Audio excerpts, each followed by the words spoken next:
حدیث پاک سنیں گے آپ کی طبیعت بڑی ٹھنڈی ہوگی۔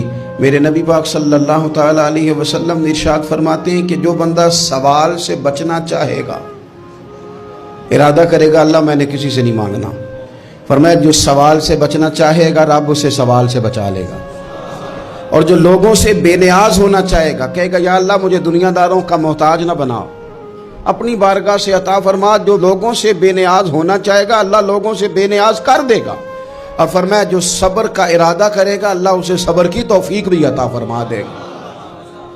ارادہ تو کرے، پروگرام تو بنائے، توفیق تو اللہ دے گا۔ جو صبر کا ارادہ کرے گا اللہ صبر کی توفیق بھی عطا کر دے گا۔ اور حضور صلی اللہ تعالی علیہ وسلم فرمانے لگے یاد رکھو کسی بندے کو جو بہترین تحفہ دیا گیا ہے نا، اگر کسی کو کوئی بہترین عطیہ ملا ہے تو پھر اللہ تعالیٰ نے اسے صبر عطا فرمایا ہے۔ یہ بہترین تحفہ ہے، اس سے زندگی سنور جاتی ہے، اس سے انسان باوقار اور مطمئن ہو جاتا ہے، اس سے اس کے شب و روز آسانی سے بیتتے ہیں، وہ دنیا کی پگڈنڈیوں سے آسانی سے گزر کے اللہ کی بارگاہ عالی مرتبت میں سرخرو ہو کر حاضر ہو جاتا ہے۔ لیکن اگر بے حوصلہ ہو، صبر نہ ہو، پھر نقصان روز بروز بڑھتا ہے۔ اور پھر میرے رسول پاک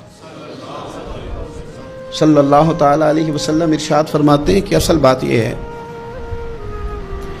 کہ اللہ تعالیٰ نہ کسی بندے کا درجہ بلند کرنے کا ارادہ فرماتا ہے، لیکن اس کے اعمال اس طرح کے نہیں ہوتے کہ اس کا درجہ بلند کیا جائے۔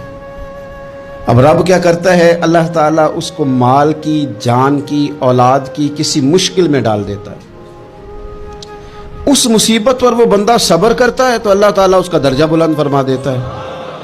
اعمال اس قابل نہیں تھے کہ درجات بلند ہوں، وہ اعمال کی بنیاد پر نہیں کر سکتا تھا تو اللہ نے کسی مشکل میں ڈال کے نہ اپنے فضل سے درجہ بلند کر دیا۔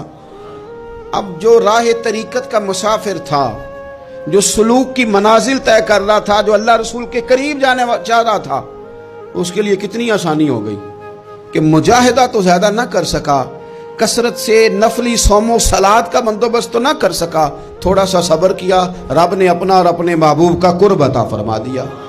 تو یہ تو آپ صبر کرنے کے لیے جب نکلے ہیں تو آپ نے تو رب رسول کو پا لیا ہے۔ یہ صبر تو وہ والا سفر ہے جس کی جو منزل ہے وہ اللہ رسول کا قرب ہے۔ ہم لوگ تھوڑی تھوڑی باتوں میں حوصلہ ہار جاتے ہیں، صبر چھوڑ جاتے ہیں، پریشانی بڑھ جاتی ہے، پتہ نہیں ایسے محسوس ہوتا ہے کہ جیسے یہی بندہ دنیا کا سب سے دکھی بندہ ہے۔ تو ایک تو یہ کہ ذاتی حیثیت سے صبر کرے، ایک یہ کہ پھر دشمن کا جب مقابلہ ہو، آمن نصبرو و صابرو، آپ کا جب مقابلہ سامنے کسی کے ساتھ ہو تو پھر تیر، تلواریں، اسلحہ، بندوقیں یہ نہیں زیادہ لڑتی، میدانوں میں حوصلے لڑتے ہیں، میدانوں میں صبر لڑتا ہے، میدانوں کے اندر توانائیاں لڑتی ہیں۔ میدان کربلا کے اندر کوئی مقابلہ نہیں تھا تیر کا تیر کے ساتھ، تلوار کا تلوار کے ساتھ کوئی مقابلہ نہیں تھا۔ میدان کربلا کے اندر ظلم کا صبر سے مقابلہ تھا۔ فتح کے ڈنکے یزید نے بجائے تھے، جشن ابن زیاد نے منایا تھا، لیکن قیامت تک اللہ نے جو فتح عطا فرمائی ہے تو وہ حسین ابن علی کے صبر کو عطا فرمائی ہے، وہ سیدنا امام علی مقام کے صبر کو ملی۔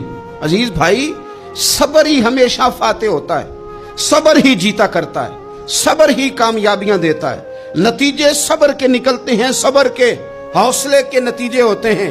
ہماری جلد بازی ہمیں شکست خوردہ کر دے گی، ہمارا حوصلہ نہ ہونا ہمیں ہرا دے گا، ہم کمزور پڑ جائیں گے اگر ہم بے حوصلہ ہو جائیں گے۔